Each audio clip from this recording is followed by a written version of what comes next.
mas sabe que Deus é galardoador daqueles que o buscam. Então, o fato de você ter saído da sua casa talvez tenha sido um sacrifício para o seu corpo, não é? Mas você está apresentando ao Senhor o seu culto racional. E sabe, Deus não fica indiferente a isso, não é? Então, com certeza, nós vamos receber coisas grandiosas da parte de Deus. Amém? Então, eu quero convidar você a fechar os seus olhos. Quero convidar você, se você pode, não é, se desligar um pouco das coisas nesse momento. Vamos orar. Pai, nós te damos graças, Senhor, por essa noite. Obrigado por tua bondade, Senhor, como nós cantamos, que tem nos alcançado todos os dias da nossa vida. Nós somos tão favorecidos pelo Senhor, Pai, somos tão agraciados, e nós reconhecemos a sua boa mão sobre nossas vidas. Sua boa mão, Pai, sobre tudo aquilo que temos feito. O Senhor tem cuidado de nós e se apresentado, Pai, como esse verdadeiro El Shaddai, o Deus que é mais do que suficiente. Nós, Pai, queremos te dar toda a honra, toda a glória, queremos, Pai, de fato, levantar gratidão ao Senhor. E queremos, Pai, essa noite, mais do que apenas ouvir, mas nós queremos receber de toda a boa influência do Senhor. Eu oro, Pai, por olhos do entendimento sendo iluminados, ouvidos espirituais abertos, mentes e corações, Pai, aptos para receber tudo aquilo, Pai, tudo aquilo que o Senhor tem para nós essa noite. Declaramos que distração não terá lugar em nosso meio, declaramos, Pai, atenção total ao Senhor, devoção ao Senhor. No nome de Jesus, você que orou e creu, diga amém. Amém. Aleluia, glória a Deus. Então nós estamos hoje, irmãos, em nosso culto de ensino da palavra, e a proposta é que a gente mesmo cresça, né, dentro daquilo que a palavra tem trazido para nós. E eu tenho dito, irmão, sabe que nesses últimos dias, esse culto, assim como o culto de oração, a gente sabe que o culto mais frequentado da igreja é o de domingo, né? Mas sabe, nós vamos aprender a dar o devido valor para esses dois cultos da semana, não é? Porque a oração e o conhecimento da palavra é o que nos mantém de pé.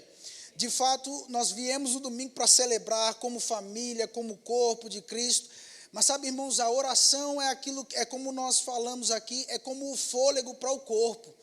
Não é? A oração é para o teu espírito humano recriado, o que o fôlego é para o seu corpo.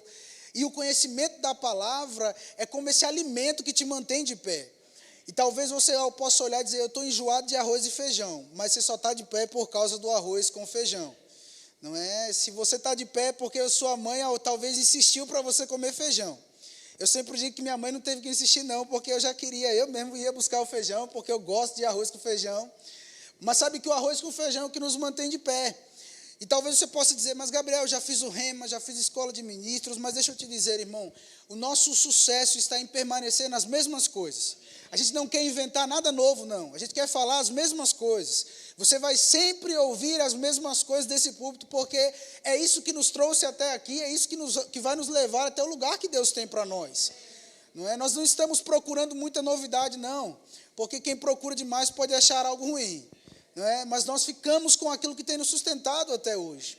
E sabe, hoje eu quero mesmo, irmãos, eu sei que a proposta ensina, eu sei que a proposta é trazer conhecimento da palavra, mas eu quero que você entenda esse culto como uma conversa minha com você, ok?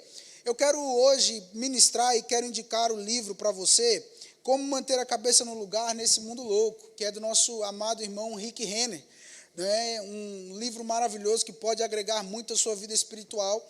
E eu já tive a oportunidade de ler, estou lendo novamente, e como eu tenho sido enriquecido. E em cima daquilo que eu tenho absorvido desse livro, eu quero compartilhar algumas coisas com você. Amém? Coloca por favor para mim aqui em 2 Timóteo, no capítulo 3, no versículo 1.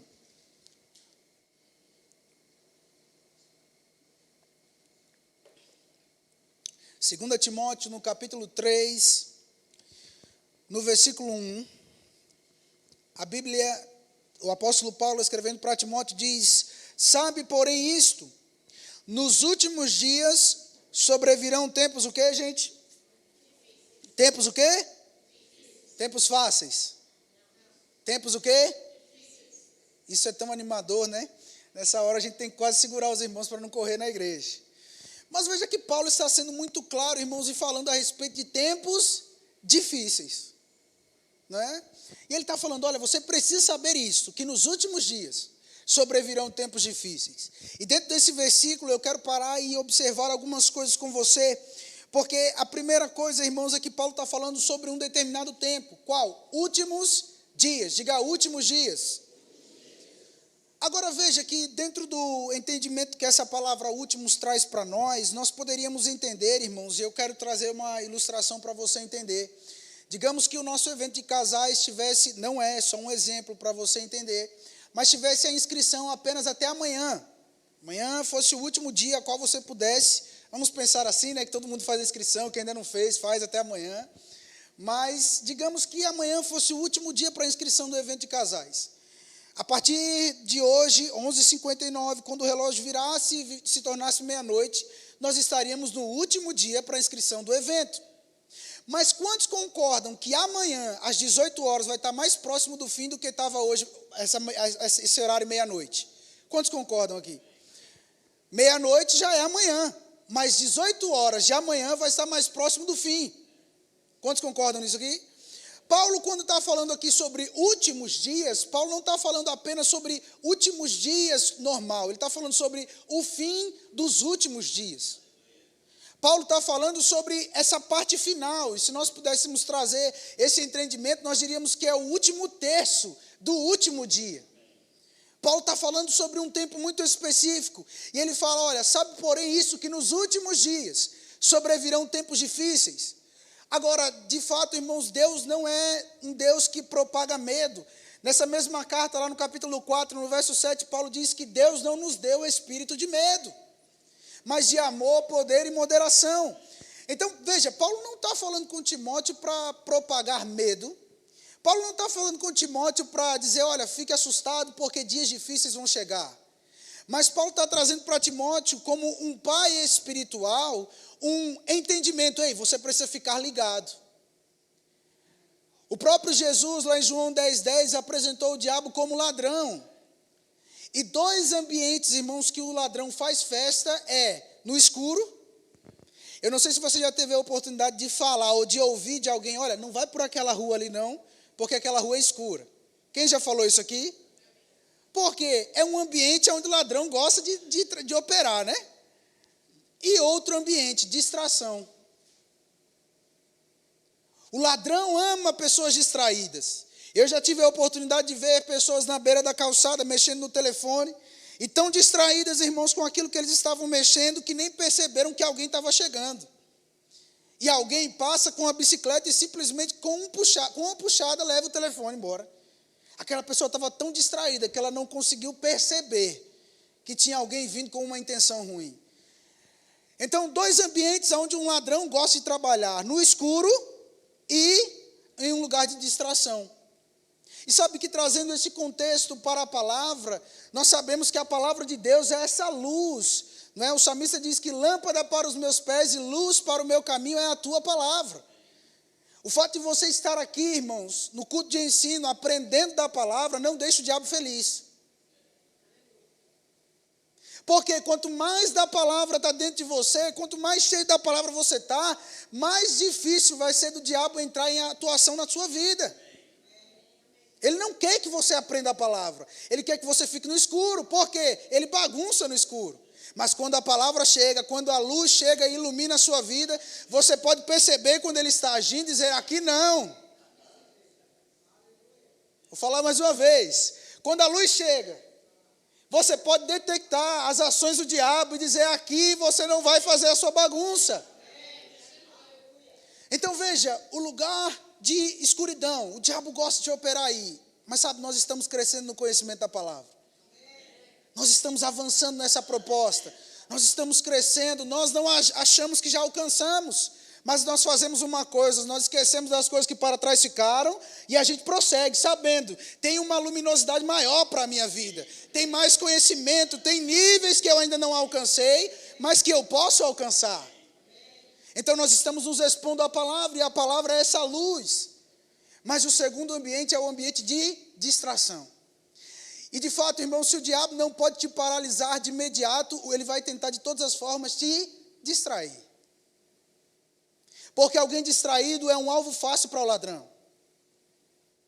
E quando Paulo está falando, e aqui eu quero alertar, lembra que eu disse que era como uma conversa minha com você? Mas Paulo está alertando como um pai espiritual para o seu filho, que ele chama de verdadeiro filho na fé. Ele diz, ei, vão vir tempos difíceis. Isso não é para te causar pânico, não é para te causar medo, não é para te deixar sem dormir à noite, mas é para te deixar vigilante. É para te deixar desperto. Deixa eu te dizer, nós que somos a igreja desses últimos dias, não temos tempo para ficar distraídos, irmãos. A gente não tem tempo para ficar distraído. E quando Paulo escreve uma carta para a igreja de Éfeso, lá no capítulo 4, ele diz a seguinte coisa, ele diz, olha, desperta, ó tu que dormes. Agora veja, nós lemos como o livro, a Bíblia, mas Paulo estava mandando uma carta. Se alguém está lendo uma carta, não está dormindo. Mas Paulo está falando de um estado de espírito que o diabo quer porque quer que a gente fique letárgico, distraído. E aí Paulo, como o pai daquela igreja, como aquele fundador, ele diz, desperta, ó tu que dormes, levanta-te dentre os mortos e Cristo te esclarecerá. Não temos tempo, irmãos, para ficar distraído. Nós não temos tempo para perder tempo. E qualquer tempo que a gente tem que ser bem usado, com a sabedoria dada por Deus, para executar bem o que precisa ser feito. Eclesiastes, no capítulo 8, no verso 5, a Bíblia diz que o sábio entende o tempo e o modo. Sabe que quando nós falamos sobre esse entendimento de 2 Timóteo 3, Paulo está falando, olha, nos últimos dias o tempo vai ser difícil. É importante a gente entender isso. Porque quando eu entendo o tempo, fica mais fácil eu entender o modo como vou me comportar nesse tempo. E Paulo está dizendo, olha, você precisa saber que dias difíceis vão chegar, mas você precisa ficar vigilante, atento. Não fica distraído, Timóteo, não fica preso a coisas desse mundo. Lembra, você precisa estar atento. O próprio Jesus disse para os seus discípulos, vigiai e orai. Amém, irmãos? Olha para alguém do seu lado e diga, vigia, crente. Agora dá um sorriso para ele, aleluia. Aleluia. Agora Paulo vai explicar para Timóteo por que esses dias seriam difíceis. E no verso 2 ele diz, pois os homens, diga homens, serão egoístas. Ele não fala do diabo. Ele fala, os homens. Quando você acorda pela manhã, irmão, e você sai de casa, o que você vê? Você vê o diabo ou vê homens? E de fato eu sei que existe uma influência por detrás. Paulo fala em Efésios 6,12, que a nossa luta não é contra carne nem sangue. Mas Paulo está falando, os homens vão se comportar assim. Ou seja, no teu trabalho tem homens. Na tua vizinhança tem homens. Na padaria onde você vai tem homens.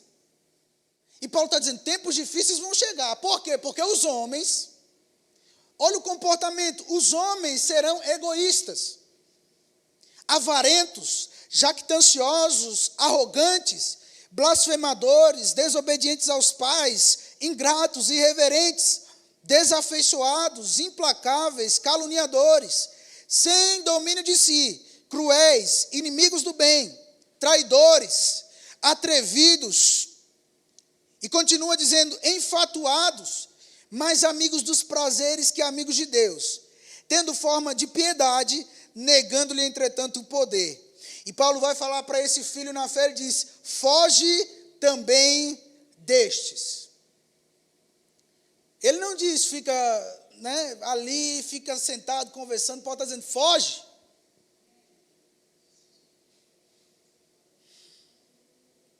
Quantos entendem que nós estamos nessa última parte do último tempo? Tem um pastor conhecido nosso que ele fala, Jesus não está voltando, ele já está com a mão na maçaneta. Ele está chegando para vir buscar a gente. Agora, de fato, irmãos, à medida que a gente vai chegando nesse tempo, deve haver um senso em nós de propósito. Lembra, Paulo disse, olha, você precisa estar atento, vigilante, não pode estar dormindo, não pode estar letárgico, não pode estar sonolento, tem que estar bem desperto.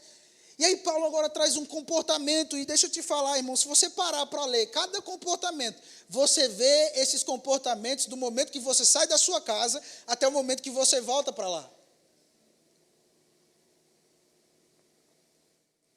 E talvez você possa dizer, mas homem sempre foi homem. Eu vou te dizer, mas nesse tempo a coisa está mais arrochada. Aonde eu creio que essa última definição que Paulo traz explica tudo. Os homens estão mais amigos do prazer próprio de satisfazer a si mesmo do que a Deus. O que importa é ser feliz, não importa como. Aleluia. E Paulo está dizendo, foge destes. E no verso 6 ele diz, pois entre estes se encontram os que penetram sorrateiramente nas casas e conseguem cativar mulherinhas sobrecarregadas de pecados, conduzidas de várias paixões, que aprendem sempre e jamais podem chegar ao conhecimento da verdade.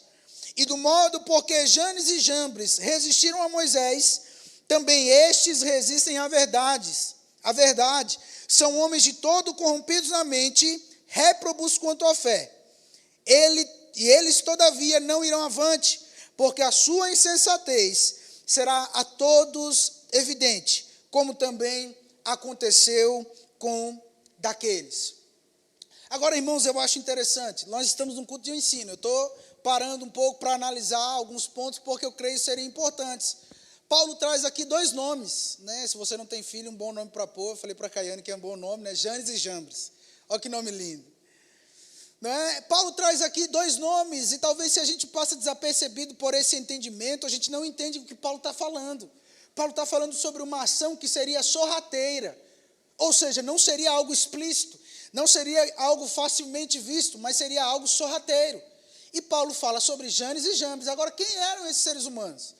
Janes e Jambres, irmãos, eram magos de Faraó. Quando a Bíblia fala que Deus manda Moisés, Deus fala para Moisés, olha, você vai ser Deus lá, e Arão vai ser o seu profeta. E quando ele vai se encontrar com Faraó, Deus fala, olha, quando ele pedir um sinal, Moisés, pode jogar a vara no chão, o cajado no chão, e vai virar uma serpente.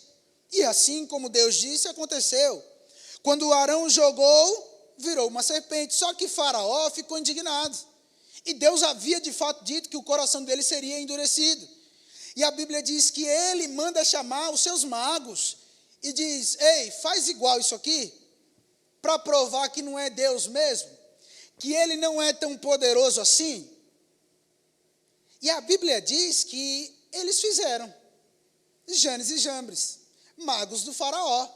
Mas a Bíblia diz que quando eles fizeram aquilo, a cobra ou a serpente que era oriundo do verdadeiro, do original, engoliu as duas. Então veja, Paulo está falando sobre uma influência que viria sorrateira, como Janes e Jambres. O que Janes e Jambres fizeram? Tentaram fazer bem parecido com a verdade, mas não era a verdade.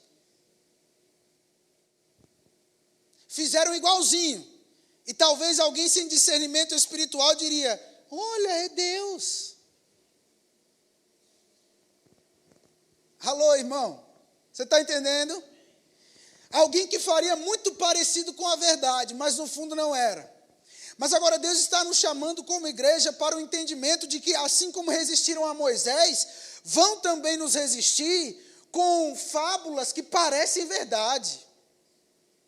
Agora, o que fica para nós é que aquela serpente que era original, que era aquela que veio da parte de Deus, engoliu aquela que foi feita de forma secundária. Deixa eu te dizer uma coisa, nesses dias que nós estamos, há um confrontamento de poder. Mas deixa eu te dizer, maior é aquele que está em nós, do que aquele que está no mundo. Não importa o que o diabo faça, irmãos, mais tem conosco do que com eles. E de fato, quando houver um confrontamento de poder, em você habita a suprema grandeza do poder do próprio Deus. Assim como Janes e Jambres se levantaram para dizer, olha, não é tão assim, não é bem assim. De fato, tem se levantado muitas coisas dessa forma. Mas deixa eu te dizer, nós como igreja vamos nos levantar e dizer, maior é aquele que opera em nós do que aquele que está no mundo. O poder que opera em nós é poderoso para mudar qualquer cenário do lado de fora. Não importa qual seja o cenário. E quando houver o confrontamento, irmãos, é por isso que eu creio que nesses últimos dias a gente vai sair muito da teoria e vai entrar numa prática, onde nós vamos parar de dizer que Deus cura e a gente vai curar. Tem algo de errado em ensinar sobre cura? Não. Mas a gente tem que impor as mãos sobre os enfermos e eles serem curados. A igreja de Atos tinha uma consciência tão grande do poder de Deus, a ponto que imagina, irmãos, Vou citar o exemplo aqui do Hospital da Santa Casa, os médicos chegando no corredor e dizendo, olha, coloca aquele paciente que está na UTI, que está em estado terminal, na rua, porque a Rosane está passando e a sombra dela está curando.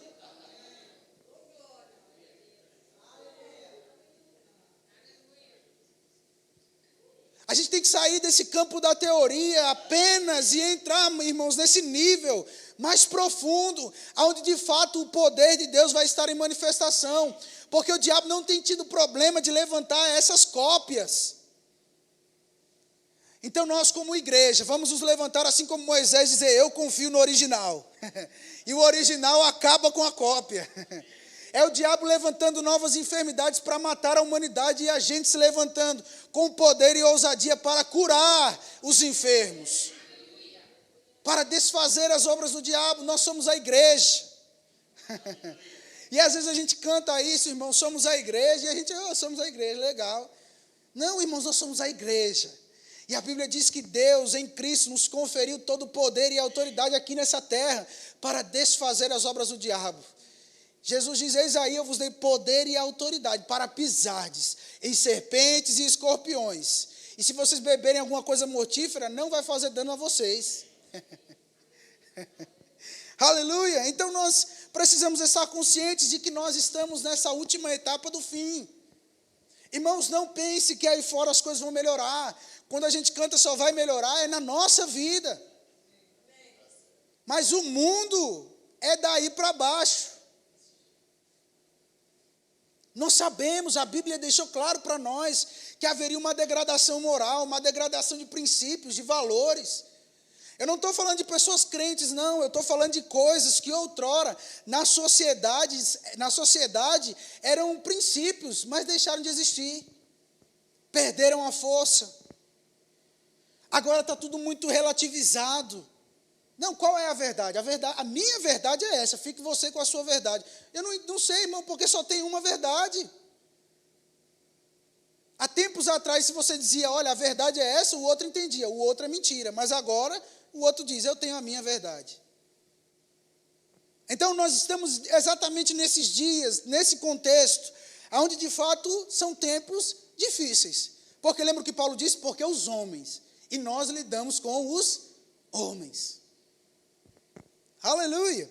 Agora eu vejo que Paulo também escrevendo a Timóteo na sua primeira carta, no capítulo 4, 1 Timóteo no capítulo 4, no verso 1, ele diz,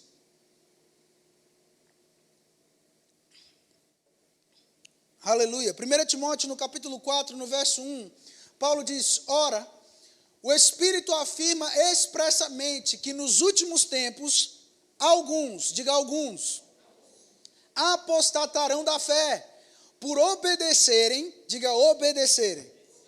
Ele diz, a espíritos enganadores e a ensinos de demônios. Continuação. Pela hipocrisia dos que falam mentiras e que têm cauterizada a própria consciência. Continuação. Que proíbem o casamento e exigem a abstinência de alimentos que Deus criou para serem recebidos com ações de graças pelos fiéis e por quantos conhecem plenamente a verdade. Olha que coisa séria, irmãos, Paulo está falando para Timóteo. Ele diz, o Espírito afirma expressamente que nos últimos tempos, você já ouviu isso hoje? Nos últimos tempos, Paulo está dizendo, alguns apostatarão da fé. Aí Paulo explica o porquê esses alguns vão se apostatar. Ele diz, porque eles vão obedecer a espíritos enganadores. Você acha isso sério, irmão?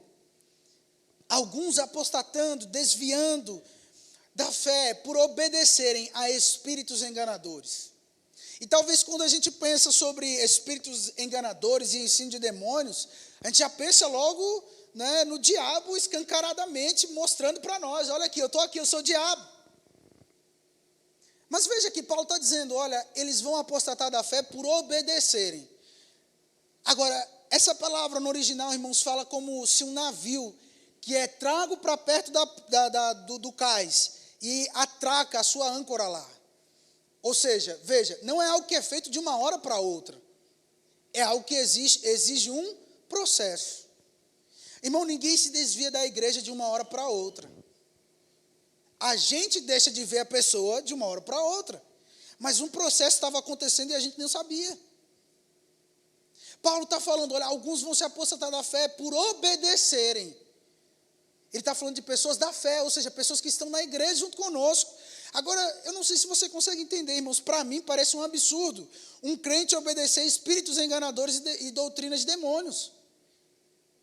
Porque se fosse tão explícito, nenhum crente, alguém que nasceu de novo, diria, vou dar ouvidos e obedecer a isso. Não é? Se você chegar para pessoas que nem crentes são lá fora e dizer, olha, você quer se ajuntar com o demônio, vai dizer, tá, não, pelo amor de Deus, o sangue de Jesus tem poder, e nem crente é. Ninguém quer fazer parceria com o demônio, mas a Bíblia está falando sobre pessoas da fé, que podem apostatar por obedecerem espíritos enganadores. Agora, essa palavra enganadores traz a ideia de ilusão. Você já viu aquele show de ilusionismo? Né? Quando eu era criança tinha o Mr. M. Quantos lembram do Mr. M aí? E você vê, irmãos, eles fazendo e você fala, rapaz, parece muito verdade. Parece muito verdade. Alguém ingênuo até acredita que seja. Onde já se viu, irmãos, uma pessoa inteirinha de pé entrar numa caixa e cortar ela no meio, e de repente volta, ela sai da caixa normal. Pergunta que eu te faço, aquela pessoa foi realmente cortada? Mas não parece que foi. Paulo está falando que pessoas da fé iriam apostatar por obedecerem espíritos que trariam ilusões. Parece que foi, mas não foi. Ou seja, ao seu olho, você olhando naturalmente, nossa, foi cortado. Lembra o que Paulo disse? Você precisa saber, Timóteo, que dias difíceis virão. Lembra o que eu disse? A igreja precisa estar vigilante. Não podemos estar dormindo espiritualmente, a gente tem que estar percebendo, até mesmo a atmosfera, irmãos, e até mesmo coisas que parecem com certo, mas nós estamos dando nossos ouvidos. Porque deixa eu te dizer, irmãos, por trás de muita coisa certa, tem muita influência errada. Sabe que Paulo, um dia, em Atos 16, ele percebeu naquela menina, que estava dando lucro para alguns homens, um espírito de adivinhação. Mas ela estava falando algo bom, ela estava falando, ei, eles são servos de Deus, que vieram anunciar a nós o evangelho. Mas Paulo entendeu a influência que estava por trás. Porque mais do que ouvir apenas palavras, Deus nos ungiu e nos capacitou para percebermos a influência. Você não tem que dar ouvido a tudo aquilo que parece bonito demais. Amém, irmão? Eu disse isso aqui há um tempo atrás. Nós estamos em um culto de crente, eu sei que isso vai para o YouTube, mas de fato, essa é a proposta dessa mensagem. Eu liguei a televisão há uns 3 anos atrás, era 5 horas da tarde, 5h30, e apareceu para mim uma novela lá, e estava o nome, Toda Forma de Amor é Amar. E parece bonito, né? Toda forma de amor é. Agora, se você parasse e assistisse aquela novela, você ia perceber qual era a mensagem de amor que eles estavam passando. Você entende? E talvez, irmãos, muitas vezes, pessoas que estão no nosso meio estão sendo enganadas. Estão sendo, como eu posso dizer, hipnotizadas por coisas que, meu Deus, mas Deus é amor. E de fato, Deus é, irmão. Não existe amor mais verdadeiro do que o próprio Deus. Mas deixa eu te dizer, irmãos, Deus não muda para agradar ninguém. Vou falar isso mais uma vez. Deus não muda para agradar ninguém, irmão. E aonde que Deus prova o seu amor? Porque Deus amou o mundo de tal maneira que deu. Não, irmãos, Deus não vai começar a permitir coisas só porque ama a humanidade. Deus continua sendo Deus, independente da moda, do tempo, da estação. Ele não mudou.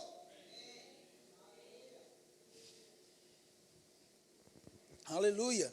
Glória a Deus. Agora, de fato, existe uma instrução para a igreja desses dias. E eu creio que aquela mensagem que Mordecai falou para sua prima, né, Esther, cabe muito para nossos dias hoje. Quem sabe você não chegou nessa posição para tempos como esse. Talvez você possa dizer, eu queria ter sido a igreja de Atos, eu queria ter andado com Jesus, mas deixa eu te dizer, irmão, você não está lá, você está aqui. Então você tem uma parte totalmente ativa no que Deus está fazendo nesse tempo, nessa geração, nesse exato momento. Eu disse aqui terça-feira, Davi serviu a sua geração. E Deus está chamando a sua igreja num todo para que a gente possa servir a nossa geração. Aleluia. Nós não vamos servir a nossa geração, irmãos, letárgico. Não vamos servir a nossa geração estando distraídos com qualquer coisa aí fora. Eu gosto de uma expressão do pastor Luciano Subirá, ele diz que muitos crentes se embebedaram das bênçãos de Deus. Até mesmo coisas que eram boas, eram lícitas, mas deixaram os crentes embebedados. Isso é sério demais, irmão. Estou falando com algum crente aqui? Estou falando com algum crente aqui? Aí. Isso é sério demais, irmãos. Agora Paulo fala para Timóteo, e eu estou batendo muito nessas duas cartas, né, de Paulo a Timóteo. 2 Timóteo, no capítulo 4, no verso 1. Eu amo essas duas cartas, e acredito que Paulo demonstra um zelo pastoral, um cuidado mesmo com Timóteo. No capítulo 4, no verso 1 de 2 Timóteo, Paulo diz, conjuro-te perante Deus e Cristo Jesus, que há de julgar vivos e mortos, pela sua manifestação e pelo seu reino. Ele diz, prega a, insta quer seja oportuno, quer não, corrige, repreende e exorta com toda a longanimidade e doutrina, pois haverá tempo. Então Paulo não está falando do tempo em que eles estão vivendo, mas Paulo está falando de um tempo que haveria de acontecer, que haveria de vir. E Paulo está dizendo, pois haverá tempo em que não suportarão a sã doutrina. Ou seja, Paulo está falando, prega a palavra, quer seja oportuno, quer não. Porque vai ter um tempo onde as pessoas não vão suportar a sã doutrina. Se Paulo coloca uma sã doutrina, é porque existe uma doutrina doente. Paulo está falando, vai haver um tempo onde as pessoas não vão aguentar em ouvir aquilo que é sadio. E ele diz, pelo contrário, essas pessoas que não vão suportar, elas vão se cercar de mestres que, segundo as suas próprias cobiças, como que sentindo coceira nos ouvidos. Agora veja, irmãos, preste atenção aqui. Paulo fala sobre pessoas que não vão suportar, aguentar a verdade ou a sã doutrina, e Paulo fala sobre mestres que vão ensinar de acordo com a cobiça do povo. Aleluia! Dá um glória a Deus aí, irmão. Paulo está falando sobre pessoas que vão procurar um tipo de mestre específico que fale aquilo que elas querem ouvir. Vou até tomar uma aguinha aqui, né, para a gente ir engolindo aqui. Ou seja, além de ter pessoas que não vão suportar a sã doutrina, vão ter mestres que vão ensinar de acordo com a cobiça do povo. É por isso, irmãos, que deixa eu te dizer, você não tem que vir para o culto para ser apenas confortado. Porque do púlpito de uma igreja séria não sai só beijinho e abraço, tem hora que Deus vai realmente repreender o filho que ama.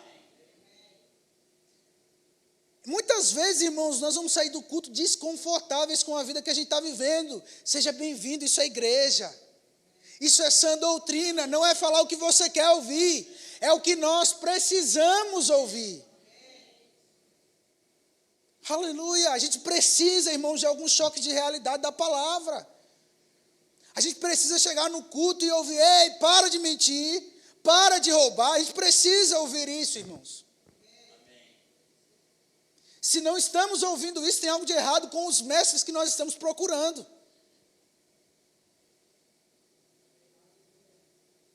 Você está ouvindo a verdade, você não está sentindo coceira no ouvido não, né, irmão? Veja, Paulo está falando sobre pessoas que iriam sentir, já sentiu coceira no ouvido, irmão? Uma coisa ruim, você fica, meu Deus, que agonia. Pessoas iriam se sentir agoniadas em ouvir aquilo que é verdade. Em ouvir aquilo que é a verdade. Por isso que eu te digo, irmãos, a igreja não está aqui para agradar o mundo. Eu ouvi algumas pessoas esses dias falando, mas agora as pessoas começaram a olhar para a igreja de forma diferente. Mas a gente não está aqui para agradar o mundo. O mundo matou Jesus, gente.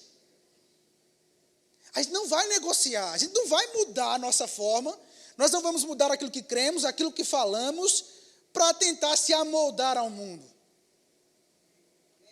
Paulo está falando, prega a palavra, quer seja oportuno, quer não. Porque vai haver um tempo onde as pessoas não vão suportar a sã doutrina. Mas Paulo está trazendo um alerta para Timóteo. E eu creio que esse alerta serve para a igreja dos dias atuais. Ei, igreja, prega a palavra, quer seja oportuno, quer não. Pode ser que roupas saíram de moda, pode ser que carros saíram de linha, mas a palavra continua a verdade de mais de 2000 anos atrás. Continua com a palavra. Não tira o pé da palavra. A palavra continua sendo a verdade absoluta. A Bíblia não precisa ser atualizada, irmão. A Bíblia é mais atual do que o jornal de amanhã, já disse o nosso amado irmão. Então nós precisamos nos agarrar com a palavra, quer seja oportuno, quer não, a gente não vai mudar. Oh, aleluia. Então as pessoas vão se cercar de mestres segundo as suas próprias cobiças. E elas vão sentir coceira. E no verso 4, Paulo diz, e se recusarão a dar ouvidos à verdade. Agora, quantos lembram de João 8,32? E conhecereis e ela vai o quê? Paulo está falando, as pessoas vão se recusar a dar ouvidos àquilo que liberta. Entregando-se às fábulas, ou seja, mentiras. Aleluia. Agora veja o que ele diz para nós. Nós somos o Timóteo da noite. Verso 5, ele diz, tu, porém, sê sóbrio. E essa expressão é maravilhosa, ser sóbrio. Você sabe o que é alguém sóbrio? É alguém que está com as suas faculdades todas apercebidas. É alguém que está ligado, alguém que está apercebido. Você já viu a diferença de alguém sóbrio para alguém embriagado? Alguém sóbrio está ligado.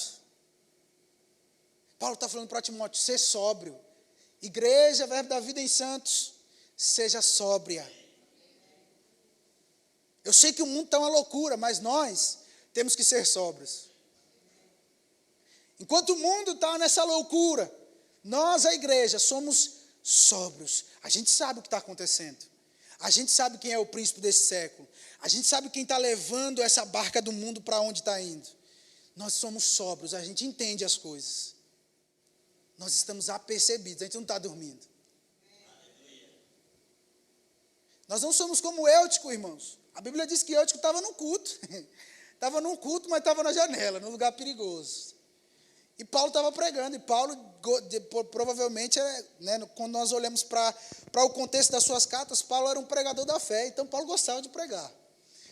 Paulo gostava, e a Bíblia diz, não esconde que ele se estendeu na sua pregação. Quem prega nunca se estendeu, nas suas pregações. O relógio lá já passou, e Paulo continuou a pregação, e Eutico estava sentado na janela. E a Bíblia diz que ele foi vencido pelo sono, e ele caiu lá do segundo andar. Sabe, irmãos, o diabo tem tentado vencer cristãos pelo sono. Mesmo estando aqui no meio da comunidade, mas estão em lugares de vulnerabilidade, e porque dormem, são vencidos pelo sono, caem.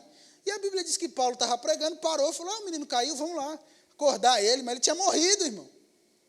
E Paulo vai lá, ressuscita, vamos voltar, e volta a pregar de novo. Tudo normal, assim. Mas eu acho interessante quando a Bíblia diz que Eutico foi vencido pelo sono. Sabe que o diabo levanta coisas, irmãos, para nos vencer constantemente. E a gente precisa estar bem alerta, ser sóbrio. Tu, porém, ser sóbrio. E ele diz, suporta as aflições. Verso 5. Faze o trabalho de um evangelista. Cumpre cabalmente o teu ministério. Ele diz aqui, faze o trabalho de um evangelista. E eu sei, irmãos, talvez você saiba, Timóteo era um pastor, não é? Era um jovem pastor. Mas Paulo está falando, faz o trabalho do evangelista, ou seja, prega o evangelho. Sai das quatro paredes da igreja, vai para a rua, vai pregar o evangelho, meu filho, vai anunciar Jesus. Faz o trabalho do evangelista. Depois ele diz, cumpre cabalmente o teu ministério. Deixa eu te dizer, nesses dias, irmãos, Deus está convocando a igreja para estar apercebida do chamamento que cada um de nós tem. Porque Deus quer que você entre no chamado que Ele tem para a tua vida, para que você não fique inoperante dentro do reino. Cumpre cabalmente o teu ministério. Não vai ficar inoperante. Você não é uma verruga no corpo, você é alguém ativo, operoso. Deus te colocou no corpo para ser ativo. Qual é a utilidade da verruga? Nenhuma, irmão. Não é? Não tem utilidade nenhuma. Mas Deus te colocou no corpo para ser alguém ativo. Eu preciso do dom e do talento que Deus colocou na sua vida. O mundo lá fora precisa do dom e do talento que Deus colocou na sua vida. A você, cumpre cabalmente o teu ministério. Seja fiel àquilo que Deus te concedeu como dom e talento. Multiplica os talentos que Ele entregou para você. Não enterra, não diz, não, eu vou esperar o Senhor voltar, eu vou enterrar. Não, ei, multiplica. Multiplica, faz alguma coisa com aquilo que Ele te entregou. Paulo disse para Timóteo, ele diz, ei, não te tornes negligente com o dom de Deus que está em ti. Negligente, alguém descuidado. Não, você precisa fazer manutenção no dom. Não é o pastor, não é a esposa, não é o pai, sou eu quem faço a manutenção no dom de Deus na minha vida. E Paulo está dizendo, ei, não te tornes negligente, seja ativo, seja operoso, não fica letárgico. Sabe que quando a gente fica à margem e aquém do dom de Deus para a nossa vida, a gente tem a tendência a ficar letárgico, sonolento. Porque quem não está fazendo fica com tempo de olhar a vida do outro, fica com tempo de falar da vida do outro, porque não está fazendo nada. Mas nesse tempo, eu tenho uma coisa para te dizer, irmãos, que o apóstolo Paulo já disse, como eu disse, a palavra não saiu de moda. Cumpre cabalmente o teu ministério. Ei, fica feliz, irmão, quando um irmão teu entra no dom e na operação do dom de Deus na vida dele. Porque ele está cumprindo. E quando chegar, Paulo, na segunda carta, no capítulo 4, Paulo já está no final da sua vida, ele olha para Timóteo e diz, ei, eu combati o bom combate, eu completei a minha carreira e eu guardei a minha fé. Irmãos, de fato eu não quero te incentivar a pensar na sua morte, mas se você soubesse que seus dias estão se findando aqui, você poderia ter essa consciência, e essa pergunta cabe para todos nós. Nós poderíamos dizer, eu combati o bom combate, eu completei, não ficou nada faltando, eu completei a minha carreira e eu guardei a minha fé. Você poderia dizer isso? Não estou falando de alguém dizer sobre você. Eu estou falando de você olhar para a sua vida e dizer, eu fiz o que eu tinha que fazer na terra. Aleluia. Eu já estou terminando, irmão. E agora eu quero ler o que Jesus diz em Mateus, no capítulo 5, no verso 13. Depois do sermão do monte, onde ele traz muitas bem-aventuranças. Agora ele olha para os seus discípulos e para aquele povo e diz, vós sois o sal da terra. E ele diz, ora, se o sal vier a ser insípido, como lhe restaurar o sabor? Para nada mais presta senão para lançado fora, ser pisado pelos homens. Verso 14. E aí Jesus diz, vós sois a luz do mundo. E ele diz, não se pode esconder a cidade edificada sobre um monte. Continuação. E ele diz, nem se acende uma candeia para colocá-la debaixo do alqueire, mas no velador, e alumia a todos que se encontram na casa. E verso 16, a Bíblia diz, assim, brilhe também a vossa luz diante dos homens, para que vejam as vossas boas obras e glorifiquem a vosso Pai que está no céu. Ei, irmão, Deus está querendo fazer propaganda dele em você. Deus está querendo que você apareça mesmo. Deus está querendo que você seja visto. Porque vão olhar para as nossas boas obras e vão dizer, esse Deus deles é poderoso mesmo. Jesus está falando, ei, não pode esconder. Tem que aparecer. Tem que estar em lugar de destaque. Por quê? Quem entra na casa é beneficiado pela luz que está no... Ou seja, a luz que está em cima alcança quem está chegando ao seu redor. Ou seja, quando você chegar no seu trabalho, tenha consciência de que você é luz. E que Deus te colocou lá para iluminar aqueles que chegam naquele lugar. Quando você chegar na sua casa, lembre, você é luz. E quando você chegar naquele lugar, lembre, você está lá para iluminar quem chegar ao seu redor. Ei, querido, deixa eu te dizer, a gente precisa resgatar um senso de propósito. Assim como Mordecai disse para Esther, quem sabe, Esther, você não chegou a essa posição para um tempo como esse. Ei, deixa eu te dizer, Igreja Verbo da Vida, em dezembro de 2022, nós temos algo glorioso para fazer. A igreja não vai ser tirada da terra como alguém medíocre, como alguém médio, alguém que não conseguiu fazer grandes coisas. Não, nós vamos sair da terra com com certeza dentro de nós de triunfo, de nós completamos aquilo que Deus tinha para nós. Deixa eu te dizer, querido, esses são dias onde eu posso deixar essa mensagem para você. Seja sóbrio. Amém? Fecha os teus olhos. Pai, eu te dou graça, Senhor, por essa noite.